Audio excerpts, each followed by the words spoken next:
皆さんこんにちは。こちらのチャンネル、動画を出すのがすごい久しぶりになってしまったんですけれども、今回は IKEA で新しいテレビ台を買ってきたので、そちらを組み立てて設置していきたいなと思います。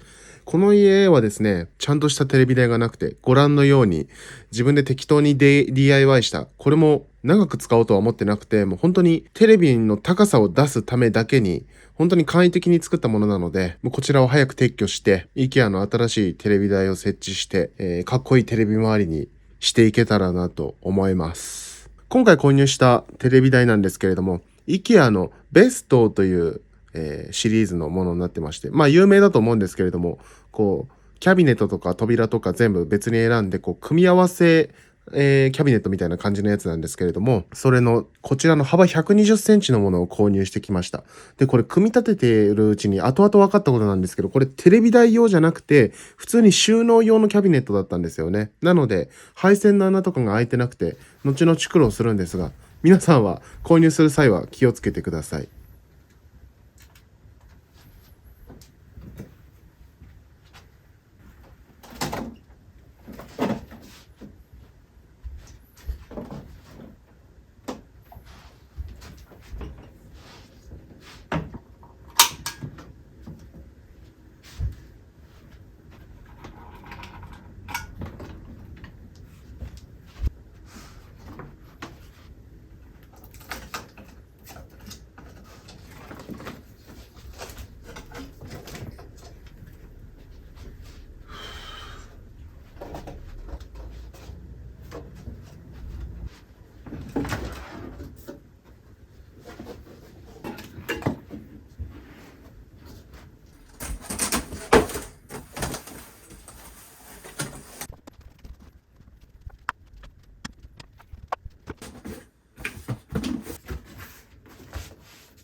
はい。では一通り片付けが終わったので、テレビ台を組み立てていこうと思います。この2つの箱の中に扉が入ってます。この、長さが120センチのフレームに関しては扉を2つつけることになるので、2枚ですね、扉用意しました。あと、こちら。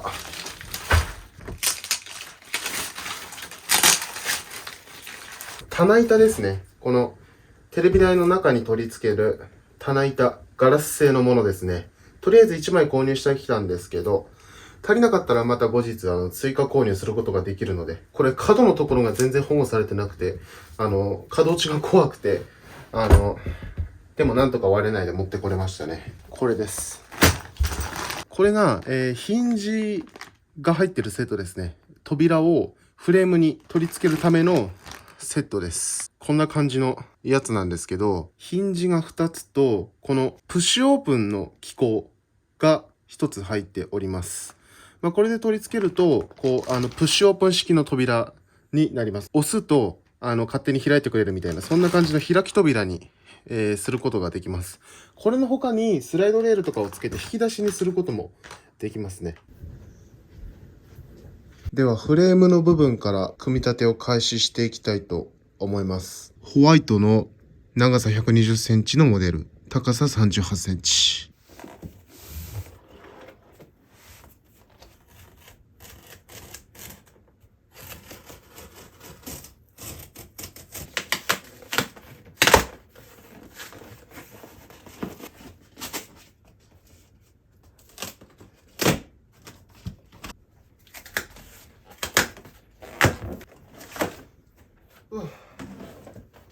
これが取扱説明書ですね。で、これが緩衝材。あ、これは部品入ってるのかな。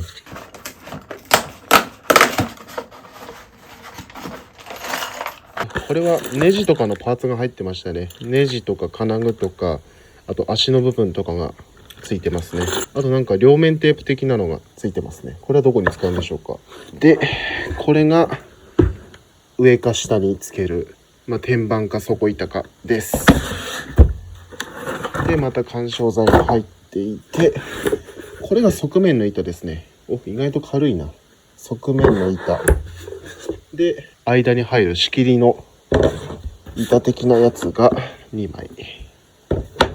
で、これが、背面につくベニヤ板が2枚。で、これが底かな。多分これが底板です。このでかい板が1枚。合計7個の部品が入っています。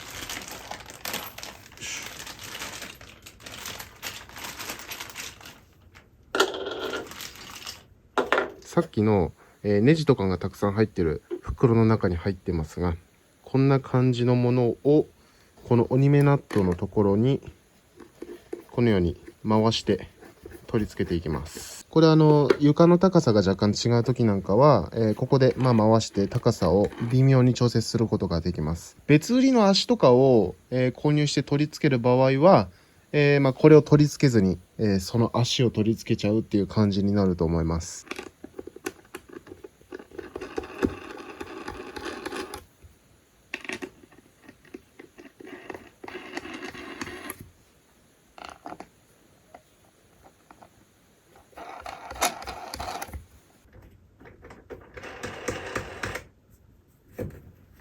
で、次は、こいつをひっくり返します。足が下に来るようにひっくり返して、この中間にボルトがついたような形をしているネジ。そしたらこの6本のネジを6箇所穴があるので、それぞれここにねじ込んでいきます。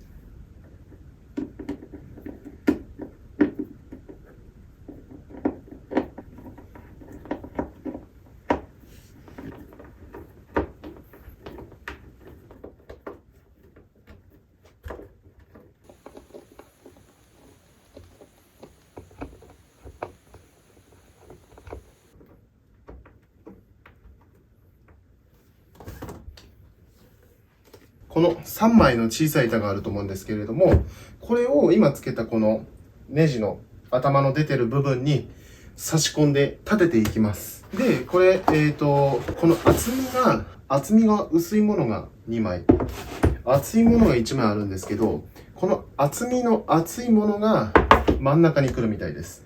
で、厚みが薄いものが両端。この溝に裏側になる、ベニヤ板が入ってくるんですよ。なので、この溝を合わせて縦方向の板を取り付けていく感じになります。これはあれですね。はめ込むだけ。こんな感じで。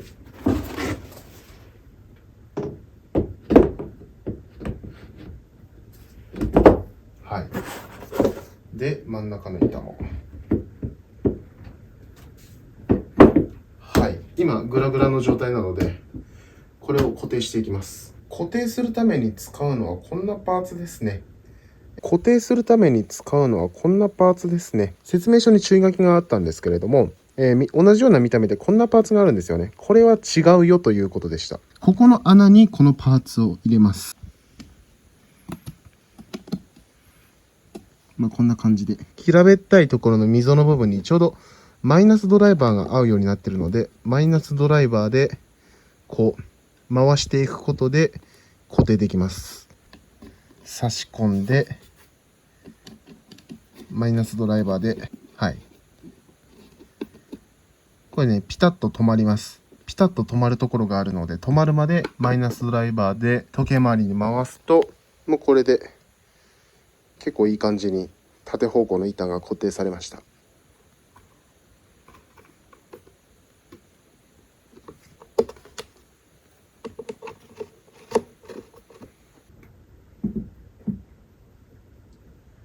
溝のところにこう合わせて、入ってった。気持ちいい。スルスルっと。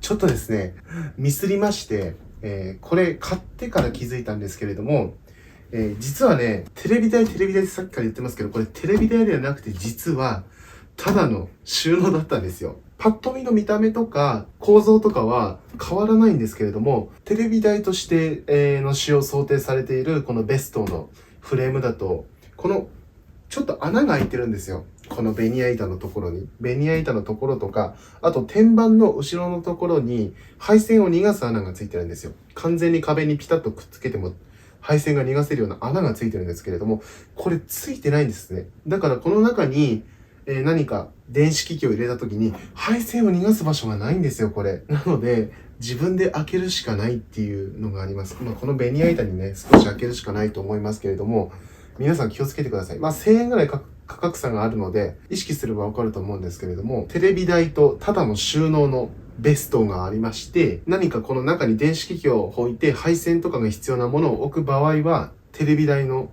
ベストを買わないといけないですね。ここに穴が、私買ったやつだとついてませんので。ベニヤ板なんで、軽いノコギリとかで穴は開けられると思いますけれども、大きめの AC アダプターとかが通るくらいのサイズにとりあえず開けていこうと思います。別売りでテレビを壁掛け風にするブラケットみたいなのが売ってるんですよ。このフレームの裏側に取り付けてテレビを浮かせられるっていうブラケットが別売りで売ってるんですが、そちらに関しては多分テレビ台バージョンのベストじゃないと取り付けることができません。それね、将来的に取り付けたかったので、ちょっとショックなんですけれども、しょうがないです。とりあえず配線を逃がす穴を作っていきたいと思います。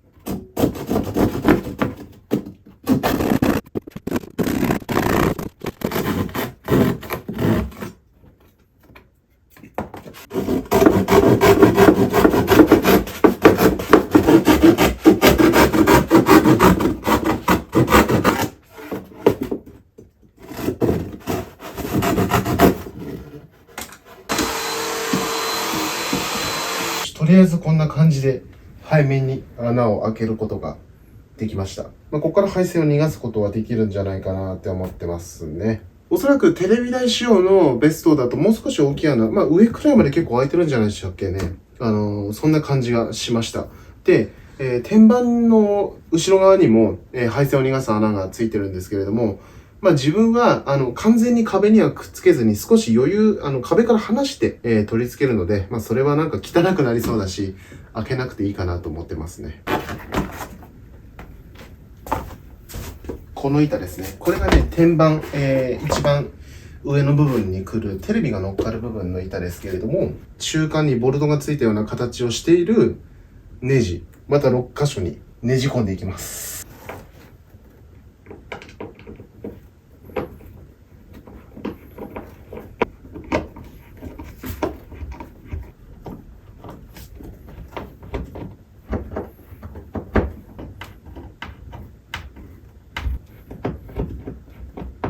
そしたらこれの上に、今ネジを取り付けたこの天板を乗っけていきます。溝が向くようにして、でかつこの今後ろに取り付けた6本のネジがしっかりこの縦の、板の穴の部分に噛み合うようにして乗っけていきます。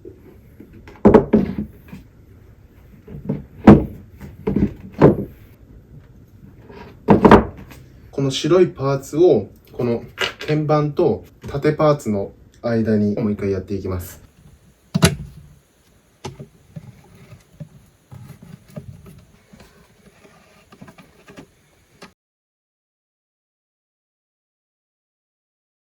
はい、とりあえずベースのフレームの部分完成しました。めちゃくちゃいい感じにできましたね。かっこいい。やっぱテレビ台として使える家具というだけあって、ポジティブな意味でごつい感じでいいですね。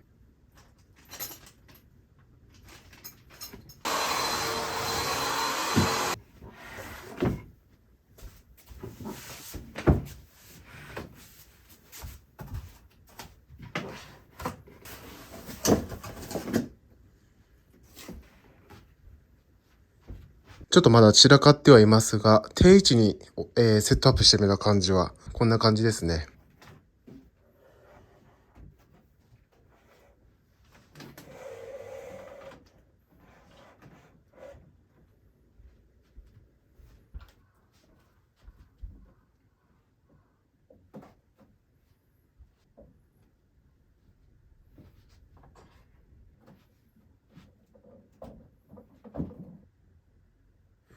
よし、いい感じ。はい、で次はこれですね。棚板。ガラス製の棚板を、1枚購入しましたので取り付けていきます。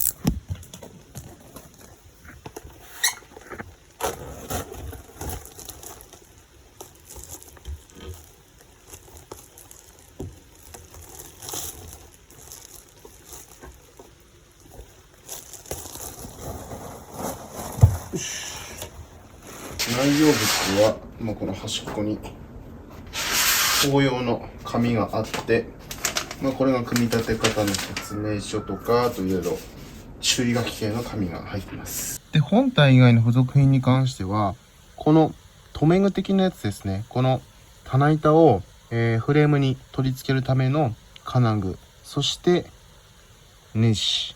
これが4つずつ入ってました。こんな形の金具のここの部分にプレスドライバーのネジがあるんですよね。これ今閉まってる状態になってるので、これを反時計回りに回して緩めていきます。で、緩めるとこんな感じになりますね。この左側が緩めた状態で右側が閉まってる状態なんですけど、この金具の間がクランプのような感じになってて、ここの間にガラスを挟むんですよね。おそらく。はい、すべての金具が緩め終わりました。この穴の位置に棚板を取り付けることができます。なので、自分の取り付けたい位置の穴を見つけて金具を4つ取り付けていきます。取り付ける向きとしては、この黒いさっき緩めたこのネジの部分が下に来るように取り付けます。なので金属だけの面が上に来るように。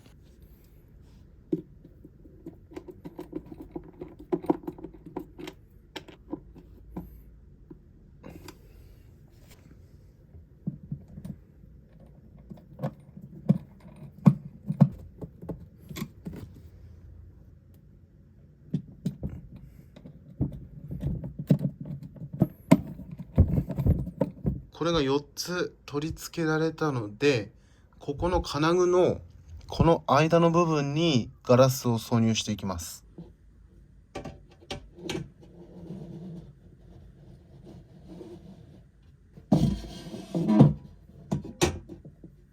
そしたら、この下側からこの黒い出っ張りのところをマイナスドライバーで締めて、この黒いネジとこの金具の上の部分にガラスが挟み込まれるようにします。当たるくらいですね。はい、こんぐらい。めちゃくちゃ綺麗にできましたね。やっぱこれ棚板ガラスにしてよかったです。普通に、多分このフレームと同じ材質の、ホワイトとかブラックとか、あと木目調のやつとかもあったんですけれども、やっぱりガラスの方が下まで光が通るし、抜け感があって圧迫感がないし、これガラスの棚板かなりおすすめですね。扉ですね。ちょっと暗くなってきてるのは、暗くなるまでめちゃくちゃ時間かかってるわけではなく、単純に遅い時間から始めたので暗いだけです。今までトータル時間だと動画とか撮りながら休憩の時間とかを除いて1時間くらいでしたかね、この棚板含めて。組み立て慣れてる人とか、もう2人とかいれば、もう30分くらいで終わっちゃうんじゃないかなって思いますね。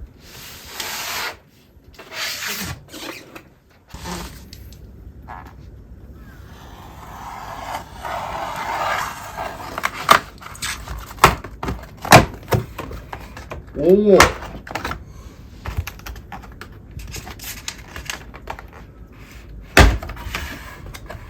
めちゃめちゃいい感じ。よいしょ。おお。こんな感じです。木製の白枠がついてて、その中にガラスが入ってるっていう感じです。いや、めちゃくちゃいいですね。かっこいい。結構この部屋にもしっくりきそうですし、いいですね。このヒンジを使って取り付けますね。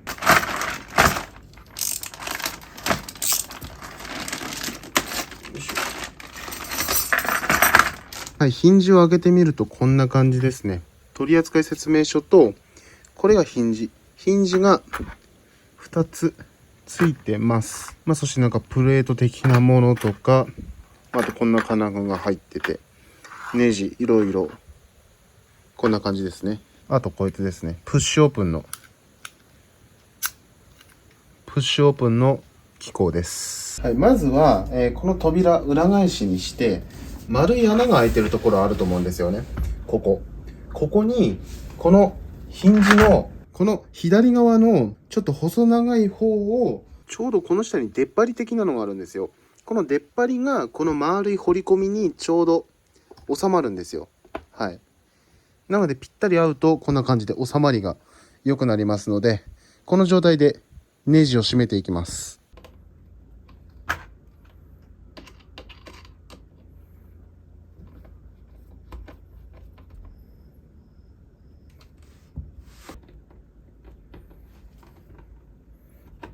そしたらですね、このヒンジをつけた扉をここに当てまして、そうすると、さっき棚板をつけた時に使ったこの穴があると思います。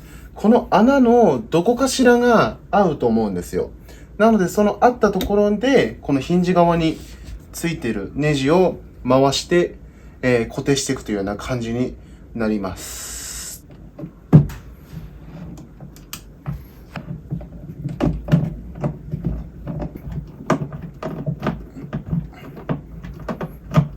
これ支えながらやるの大変なんで、ある程度1、2箇所仮止めしてからもう一回ちゃんと締めた方がやりやすいと思います。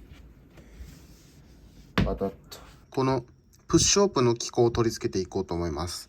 これは、この形のこのプレート的なものが入ってるんですけれども、これを先にフレームの部分に取り付けてからこれを取り付けます。で、このプレートが凹凸がある面と平べったくなってる面があるんですけれども、平べったくなってる面をこのフレーム側に、で、この爪が立ってるところあると思うんですよね。爪が立ってる方を奥にして、こんな感じの向きですね。ちなみにこれ穴4箇所あるんですけれども、奥の方の穴ですね。奥の方の穴にネジを取り付けます。そしたら、このプッシュオープンの機構を、ここに引っ掛けると、前のところでパチッと、結構きついか。パチッと、まだちょっと締めが足りないかな。パチッとくっついてくれましたので、これで、このプッシュオープンのやつは取り付け完了です。OK です。こんな感じで扉の取り付けが完了しました。いや、かなりいい感じですね。ちょっと開けてみると、こんな感じですね。はい。非常に開閉もスムーズです。よし。では、もう一個組み立てていきましょう。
はい、こんな感じです。めちゃくちゃ好みの見た目になりました。シンプルでいいですね。かなりこれ便利です。テレビもそこそこ高さ出すことできましたし、何せ収納力もすごいんですよね。大きいアンプとかも入れられて、その他にもいろいろ収納できそうなので、良さげです。で、上にもいろいろ物を置いたりできて、お気に入りの雑貨をディスプレイしたり、あと私はお香を炊くのが好きなので、お香のスタンドを置いて、あそこでお香を炊いたりしてますね。スピーカーをね、上に乗せるスペースがなかったので、キャビネットを買い足して、少し幅を広くしようと思ってたんですけれども、このスタンドに乗せたら結構いい感じになったし、こっちの方が高さが出るんで、テレビ台をこの120センチのタイプでちょうど良かったなと思いますね。正直もう少し高さ欲しいなと思うんで、将来的には足、キャビネットに足つけれたらいいかなと思いますね。このベストのシリーズに、これ専用の足が売ってるんで、それを4本買ってきてつけても良いかなと思います。これも安定感もすごいし、おすすめです。